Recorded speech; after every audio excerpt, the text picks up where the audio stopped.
I want you to hear from one of our growing success stories straight from Khurram Burney, who jumped in with us just 4 years ago and now has expanded to 4 locations. Khurram? If I was ever going to open a restaurant or get into a franchise concept of a restaurant, I was always going to do a halal food concept. It's our food that we're bringing to the world. It's our food that we're bringing to the locals, and believe it or not, over 80% of our clientele are not even Muslims.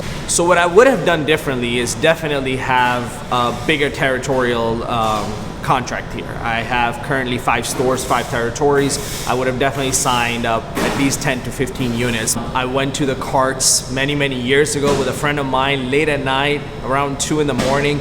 I was fascinated by the lines, the cart, the business. Just it was amazing. The first experience I had there, the food was delicious.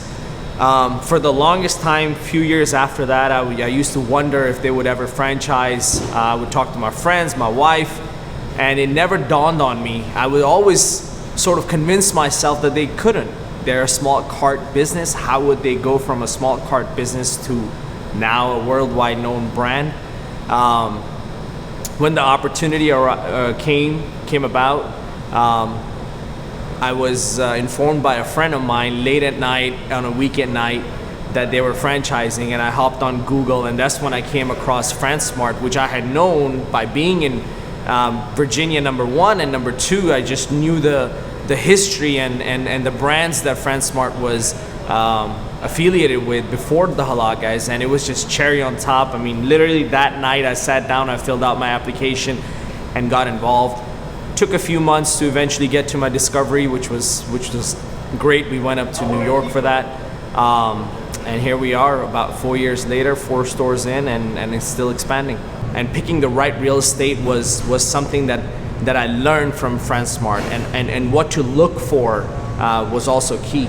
One also important thing that I got with FranSmart was Dan, and you know, I can't think of a time where I have not texted, emailed, or called you and haven't heard back from you either right away or within that day. No matter where you are in this, you know, traveling or, you know, overseas or whatever, we have had conversations when you were in Europe one time, I remember. So going back to some of the franchisees that have not necessarily succeeded as much as some of the good franchisees, is because they're not following the system. They're cutting corners, they're changing the system, they're doing things that they're not supposed to do.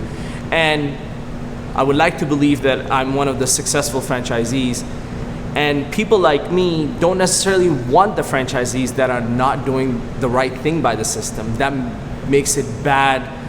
That makes it a bad image for the brand. We want to make sure that if somebody comes to my store in Virginia, he has the same experience when he goes across the country and goes to California, has the same experience. Like the other big brands you have, you go across the country or across the world, you have the same taste, same experience, same everything wherever you go, and we want to be that. It's simple. If you follow the system, you will succeed. If you plan on not following the system, you will have challenges, you will fail. Might as well not even buy the business right now. Don't even get into franchising. It's not for you.